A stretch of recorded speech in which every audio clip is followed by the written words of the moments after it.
I imagine that all of you are thinking the same thing I am right now, and that is, what is this old man doing up in the pulpit today? When Ben Gentry came to me a few days ago on behalf of the interim supply committee, he asked me to do this today. And I said, well, Glenn, I'm honored by that invitation, but why in the world would you choose me? And he said, well, I have to be honest with you. We looked at the budget. The budget for the interim supply speakers was not very good, and we thought you would be the cheapest one we would get. And I said, well, Glenn, you know you get what you pay for. So here I am. I'd much rather be sitting down in the fourth pew over here with my wife, but here I am, and I'm delighted to be here. And I consider it a special privilege to be occupying this place right now. I have not come to preach a sermon. Let me set you at ease. I have come to make some reflections about my association with this church and in the context of this National Independence Day holiday that we are celebrating this weekend. So let me speak this morning out of a deeply felt gratitude and affection for this church. It was 55 years ago that Elise and I, almost by accident, discovered Fondren.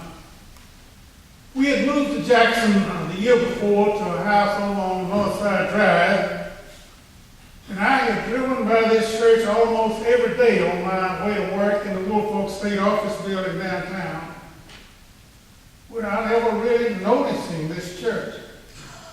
As a matter of fact, for years I had passed by it when it was located up on the hill in a modest little building on North State Street, which was then US Highway 51, a road from my home in Grenada to Jackson when I was a member of the legislature. I had never heard anything about the Fondren Presbyterian Church. Even then, it was a well-kept secret, as someone has recently referred to. I had grown up in the First Presbyterian Church of Grenada. In fact, my great-grandfather had helped organize that church back in the 1830s. A beautiful stained glass window in the sanctuary there memorializes him and my great-grandmother. The ministers and the members of that church, along with my parents, shaped my young life and left me with an indelible sense of obligation to my church and to those wonderful people in it who had helped raise me and who had helped establish in me some values that I felt were important. That relatively small church was blessed with some great preachers. Two of the three pastors during my early years went on to become the presidents of Davidson College and Center College. They were not narrow, sanctimonious, dogmatic, fieldmongers. They preached love and unity and service to others above all else. They made a huge difference in my life. So when Elise and I moved to Jackson in 1958, we began looking for a church here like the one in Grenada, even as we continued our membership there for a time. We loved our church there and its wonderful minister, Dean Bailey, who was one of our closest personal friends. And then one day, after visiting several churches here in Jackson, we decided to stop by Fondren, even though we knew hardly anyone here. And that is when we first met and heard its pastor, Dr. Moody McDavid. We could instantly feel the warmth and kindness and compassion that he personified. And that was reflected in the congregation that greeted us that morning.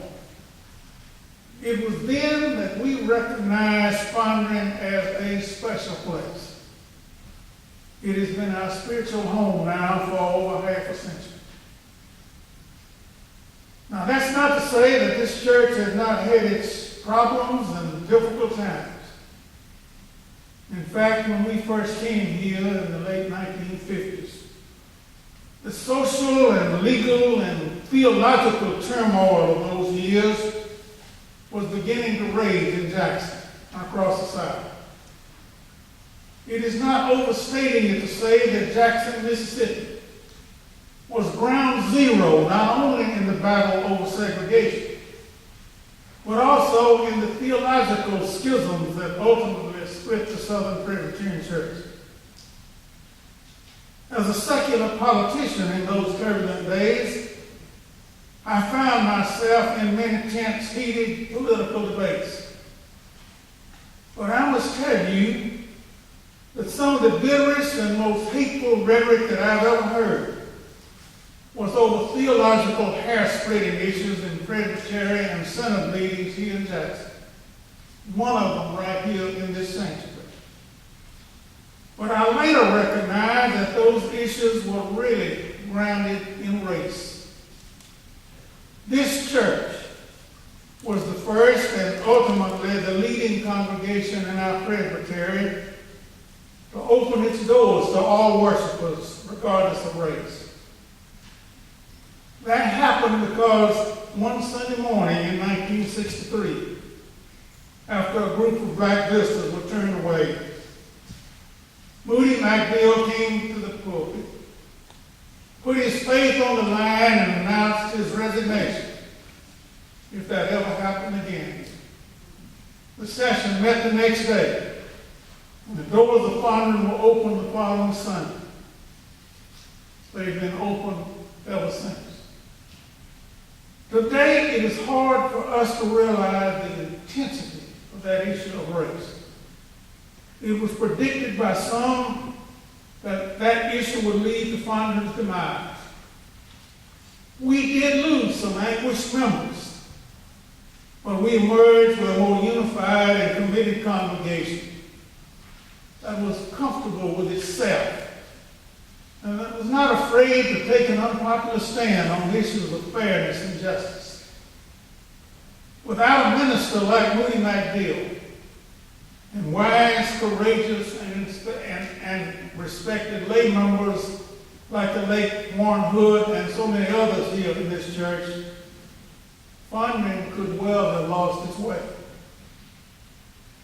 Moody McNeil moved on to teach at Union Seminary in Richmond in 1967. But his spirit lived on. He was followed in the pastorate here by a series of able and dedicated ministers who did not let the social turmoil and denominational issues of the time divide us. Their names were Ed Wilson and Amy Barfield, Diane and Donald Bell, Jim White, and of course Matt Taylor. I must also cite the outstanding interim ministers which we were so fortunate to have had at different times during this period. Great ministers like Win Munger and Sam Marshall, to mention only two. They brought differences in personality and leadership style, but they all had respect for a spiritual integrity that does not require us to conform to a narrow dogmatism.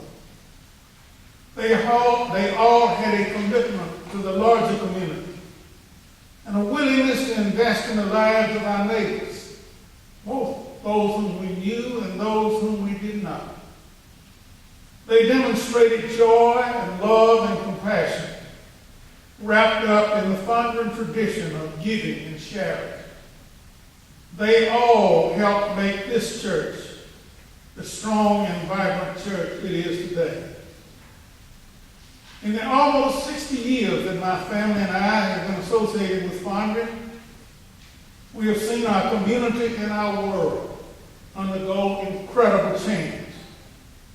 This is a vastly different city from the Jackson of 60 years ago.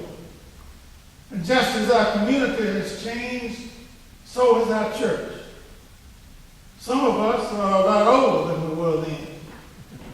We have seen our children grow up and move away. And so many of those old stalwarts that saw us through those difficult years and who built this church are no longer among us. But what has not changed is our commitment to the goals of Christian witness and service that have marked our progress over the years. One of those goals has not been to be the largest church in Jackson. In fact, our mission in the 1950s and 1960s was to be the catalyst for the organization of new churches. And we gave up many members in that process. As a result of Fondren's colonizing effort, 3 new Presbyterian churches, Trinity, North Park, and Briarwood, were established in Jackson. Fondren has never been content with simply maintaining a comfortable status quo. Rather than being intimidated by change, this church has never been afraid to confront it and shape it to our Christian purpose. There is a dynamic about this church that rises to meet new challenges and to seize new opportunities. And that's where we are today. Fondren, because of its historic vision and unity, is now poised to move into another period of growth and service. Located as it is in an area that has dramatically come alive, Fondren is uniquely situated to be an even more effective spiritual force in this city than it ever has been before. I have never been more excited about the future of this church. I believe that the members, I think everyone in here, the members of our congregation share that same feeling.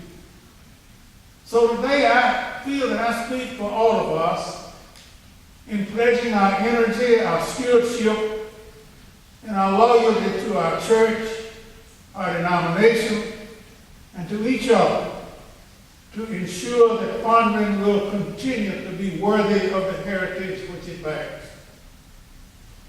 Let me close these reflections by taking note that this weekend we're celebrating the 4th of July. This is a holiday that should have special meaning for us Presbyterians. It is a historical fact that Presbyterians largely sustained the American Revolution.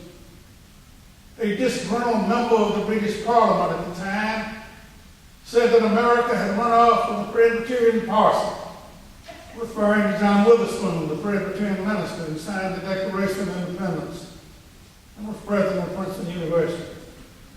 Gale Slosser, in his History of American Presbyterians, makes this statement: when Cornwallis surrendered at Yorktown to end the Revolutionary War, all of the colonels of the colonial army but one were Presbyterian elders. More than 1/2 of all the soldiers and officers of the American army during the Revolution were Presbyterians.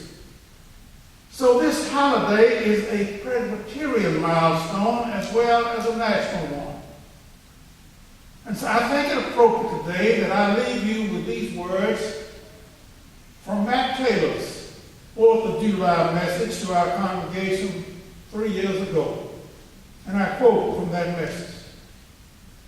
On July the 4th, he wrote, "We will celebrate 235 years of American independence, freedom, and democracy.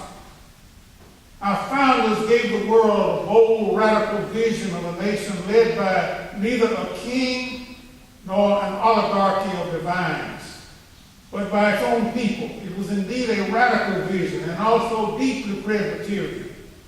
Long before the creation of this great nation, Presbyterians were experimenting with representative democracy as a form of church governance. Neither bishop nor pope would rule the church, but Christ alone was to be the head of the church. Our nation was born out of a radical declaration of fundamental equality among all persons. We hold these truths to be self-evident, that all men are created equal, that they are endowed by their Creator with certain unalienable rights, that among these are life, liberty, and the pursuit of happiness.